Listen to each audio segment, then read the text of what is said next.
So hello dear students and welcome back to my channel. आज के इस video में हम देखने वाले हैं कि आपके रीसेंट पेपर के बाद कल्चरल स्टडी के सेक्शन से कौन से नए टॉपिक्स पूछे गए हैं, व्हाट वर द क्वेश्चंस जो हमें ऑलरेडी आते थे, कोई उसमें प्रॉब्लम नहीं हुई, एंड कौन से ऐसे क्वेश्चंस आए जो हमारे लिए बिल्कुल नए थे एंड अब हमें उन्हें एक बार पढ़ लेना चाहिए।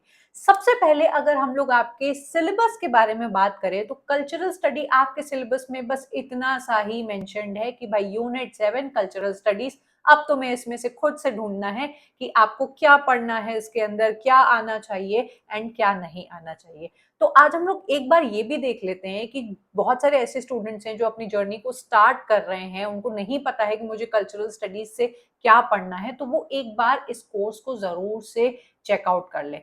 आपको कल्चरल स्टडीज के अंदर सबसे पहली चीज समझना पड़ेगा कि कल्चरल स्टडीज एक्चुअली में है क्या। उसके बाद आपसे क्वेश्चंस पूछे जाते हैं about types of culture. As you can see over here, types of cultures में आपको मास कल्चर हो गया, पॉपुलर कल्चर हो गया, हाई कल्चर, लो कल्चर, सब कल्चर, यूथ कल्चर, इतने सारे टाइप्स के कल्चर हैं जो आपके एग्जाम में क्वेश्चन से पूछे जाते हैं।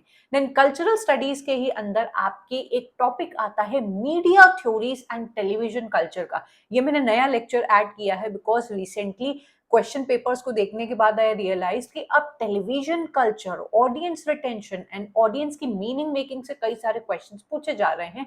तो ये एक आपको एक न्यू सेक्शन देखने को मिलेगा। देन कल्चरल स्टडीज के अंदर आप मेजर थ्योरिस्ट को देखते हैं जिनकी वजह से cultural study as a discipline जन्म लेता है, जैसे Richard Hoggart, Stuart Hall and Raymond Williams. Then धीरे धीरे आप आगे बढ़ने लगते हो एंड आप देखते हो कि कैसे Marxist theory, post structuralist theory intermingle करती हैं कल्चरल स्टडी से, way you see a lot of media scholars coming up and telling कि कैसे आपके मीडिया में चल रहे जो मैसेजेस होते हैं उसको किस तरीके से आपकी ऑडियंस मीनिंग मेक कर रही है एंड उसको किस तरीके से डिकोड कर रही है।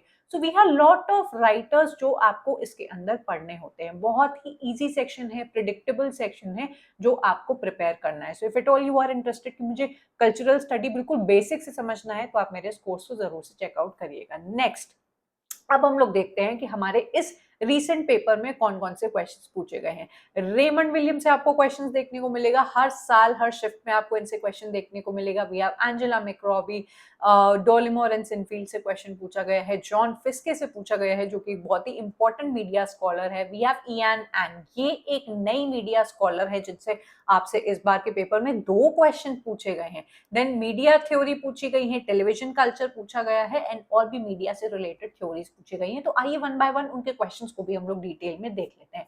सबसे पहला क्वेश्चन जो हमें दिखाई देता है वो रेमंड विलियम से दिखाई देता है।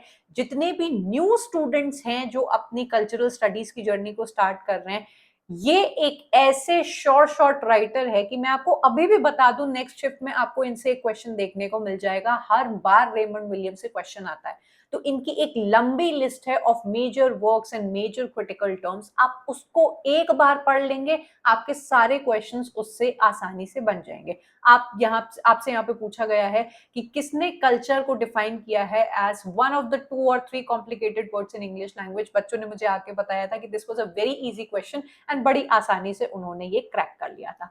दूसरा क्वेश्चन आपसे पूछा गया है रेमंड विलियम से ही कनेक्टेड, आपका एक टर्म है कल्चरल मटीरियलिज्म, जो ओरिजिनली बिलोंग करता है रेमंड विलियम्स को लेकिन आगे जाके पॉपुलराइज किया था जोनाथन डोलिमोर एंड एलन सिनफील्ड ने। ये दोनों ही मीडिया स्कॉलर्स हैं, जेंडर स्टडीज के बारे में बात करते हैं एंड एलन सिनफील्ड को हम लोग लिटरेरी थ्योरी के अंदर क्यूअर लिटरेचर के अंदर भी पढ़ते हैं।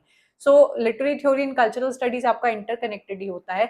ये क्वेश्चन आपसे पूछा गया है जहां पर ये कल्चरल मटीरियलिज्म के 4 पिलर्स एक्सपेक्ट करते हैं आपसे कि आप बताइए, जिसमें से एक है हिस्टोरिकल कॉन्टेक्स्ट, दूसरा है थ्योरेटिकल मेथड, तीसरा है पॉलिटिकल कमिटमेंट एंड चौथा होता है close textual analysis. Transcendental significance इसका पार्ट नहीं है, तो ये आंसर आपका रूल आउट हो जाता है। If you want to study all this, तो मैंने इसके पूरे नोट्स ऐड कर दिए हैं, तो आप जाकर इसको आसानी से पढ़ सकते हैं। नेक्स्ट क्वेश्चन आता है एंजेला मैक्रॉबी। ये जानी जाती हैं अपने यूथ कल्चर के लिए एंड फेमिनिस्ट स्टडीज के लिए। 1970s में एक नॉवल, एक आपकी मैगजीन बहुत ज्यादा फेमस हुई थी जिसका नाम था जैकी। ये उन्हीं की स्टडी करती है कि आपकी जो टीनेज फेमिनिस्ट टीनेज एज होती है उसको किस तरीके से आपकी ये जो मैगजीन है उसके आइडियोलॉजी को यंग गर्ल्स के दिमाग में फिट करने की कोशिश करती हैं। उसके 4 पिलर्स बताए गए हैं कि ये जो आपकी मैगजीन है वो किन किन कोड्स के अकॉर्डिंग काम करती है। तो आपका पहला कोड है द कोड ऑफ रोमांस। जितनी भी यंग टीनेज गर्ल होती हैं इस पर्टिकुलर पॉइंट से बहुत ज्यादा ट्रिगर्ड होती हैं, and that is what made this particular magazine so famous. Then है उनका the code of personal and domestic life, जो स्टीरियोटाइप करने की कोशिश करता है कि एक फीमेल को इतनी उम्र से ही किस तरीके से बिहेव करना चाहिए, how you stereotype a particular gender. Then fashion and beauty and then pop music के बारे में ये पर्टिकुलर मैगजीन बात करती है, which was a very powerful magazine, जो एंजेला मैक्रॉबी आके बताती हैं कि किस तरीके से उन्होंने टीनेज बच्चियों के दिमाग को स्टीरियोटाइप करना स्टार्ट किया था। नेक्स्ट क्वेश्चन आपसे पूछा गया है जॉन फिस्के से। नाउ ये आपके बहुत ही इंपॉर्टेंट मीडिया थ्योरिस्ट हैं, जो देखने की कोशिश करते हैं कि हमारी मीडिया में जो मैसेजेस हमें दिखाई देते हैं, या हम जिन्हें मैसेजेस को सोचते हैं कि वो एक ही वे में फ्लो करते होंगे, उनका फ्लो करने का तरीका बिल्कुल अलग है। एंड ये अपनी ऑडियंस की मीनिंग मेकिंग थ्योरी के बारे में बात करते हैं। तो मेक श्योर आपने इन राइटर को और इनकी थ्योरीज को पढ़ा हो। नेक्स्ट हमसे क्वेश्चन पूछा गया है गेज थ्योरी से।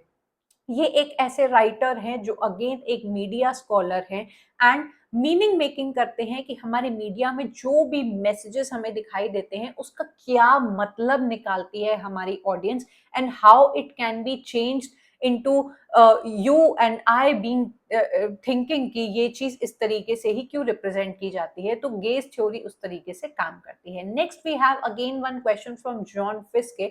जॉन फिस्के से दो क्वेश्चन पूछे गए हैं, जहां पर आपको वर्क्स दिए गए हैं, ऑथर्स दिए गए हैं। आप और भी ऑथर्स को देख सकते हैं, जैसे John Fiske, R Bowlby, Ien Ang आपसे पूछे गए हैं। Then Q D Leavis. If you have studied F R Leavis तो आपको अच्छे से क्लिक करेगा कि Q D Leavis was his wife, जिन्होंने साथ में मिलकर स्क्रूटनी मैगजीन अपनी पब्लिश की थी। तो ये आपसे एक author and work based question पूछा गया है। आई एंग से आपके एक ही पेपर में 2 क्वेश्चन पूछे गए हैं। ये बड़ी ही फाउंडेशनल लिविंग क्रिटिक है, शी इज अलाइव विद अस। हम लोग बहुत सारे ऐसे राइटर्स को पढ़ते हैं जो अभी हमारे बीच नहीं है, उनकी थ्योरीज हम लोग पढ़ रहे हैं, but she is alive with us and she is known as the foundational cultural critic, जो कि ऑडियंस एथनोग्राफिक रिसर्च करती हैं upon a TV serial name Dallas. तो इनका ये वर्क आपसे पूछा गया है, आप देख लीजिए कि यहाँ पर इनका जो मेजर वर्क है वॉचिंग डल्लास, वो आप इससे मैच करेंगे, एंड देन इनके बाकी वर्क्स भी पूछे गए हैं जो आपको यहाँ पर दिखाई देता है। ठीक है। नेक्स्ट क्वेश्चन हमसे पूछा जाता है television culture and popular culture के ऊपर। ऑल्सो इसका जो आपका रीजन है वो बात करता है अबाउट योर ऑडियंस, किस तरीके से आपकी मीडिया में जो मैसेजेस पावर ब्लॉक जो होता है इनकोड करता है। आप जो ऑडियंस, हम और आप जो ऑडियंस है, किसी भी मूवी को देख रहे हैं, किसी भी सीरीज को देख रहे हैं, किसी भी एडवर्टीजमेंट को देख रहे हैं, तो हर एक पर्सन अपनी अपनी mental capabilities and cultural background के अकॉर्डिंग उस मैसेज को डिकोड करेगा। फॉर एग्जाम्पल कोई एक ऐसी आपकी मूवी है, जैसे आमिर खान की वो फेमस मूवी थी Dangal, which use talk about the empowerment of the women, and किस तरीके से women were given certain roles जो आपने कभी भी वुमेन को चैलेंज फेस करते हुए नहीं देखे होंगे, कि वो कुश्ती लड़ती हैं, समथिंग दैट वी स्टीरियोटाइप कि ये तो मेल ही कर सकते हैं। तो उस मूवी को जब अर्बन सेक्टर में देखा जाएगा in comparison to a rural sector, आप खुद अग्री करेंगे कि उसका जो मीनिंग मेकिंग होगा वो अलग होगा, कि people in the urban sector would be like कि कितना अच्छा है that women are getting the equal chance and उनको अपॉर्चुनिटी मिल रही है। वहीं पे रूरल सेक्टर में आपने मूवी में भी देखा होगा, कहा जाता था कि लड़कियों का मुंह आपको तोड़वाना है क्या, उनकी फिर शादी नहीं हो पाएगी, these are certain things which are not meant for the females. तो आपकी मीडिया थ्योरी के अंदर हर एक ऑडियंस अपनी मेंटल कैपेबिलिटी के अकॉर्डिंग एक ही मीनिंग को अलग अलग तरीके से देखती है। ये सभी चीजें हम लोग मीडिया थ्योरीज के अंदर पढ़ते हैं। These were the only questions जो आपसे पूछे गए हैं। आई विल अग्री कि देयर वर अराउंड 5 क्वेश्चंस जिनको करना बहुत आसान था, एंड कुछ ऐसे राइटर्स हैं जो नए आपसे पूछ लिए गए जिनके बारे में किसी को भी जानकारी नहीं थी। So if you leave out those questions and आप कुछ नए राइटर्स को पढ़ते हैं या फिर पूरी कल्चरल स्टडीज को बेसिक से समझने की कोशिश करते हैं, तो कुछ क्वेश्चंस, जैसे ये वाला क्वेश्चन बड़ा ही आपका बेसिक क्वेश्चन है, जो आप कॉमन सेंस का यूज करके ही इजीली कर ले जाओगे। ठीक है। पॉपुलर कल्चरल स्टडीज से भी आपसे क्वेश्चन पूछा गया है, जहां पर जॉन स्टोरी, जो कि अगेन एक मीडिया स्कॉलर है, उनका क्या मीनिंग मेकिंग है विल राइट के एक वर्क का, वो आपसे पूछा गया है। This is indeed a difficult question, इसकी जानकारी किसी को भी नहीं होनी थी। So ये all the new questions, all the new lectures and the topics have been updated in my course. Please जाकर आप इसको चेक करिए।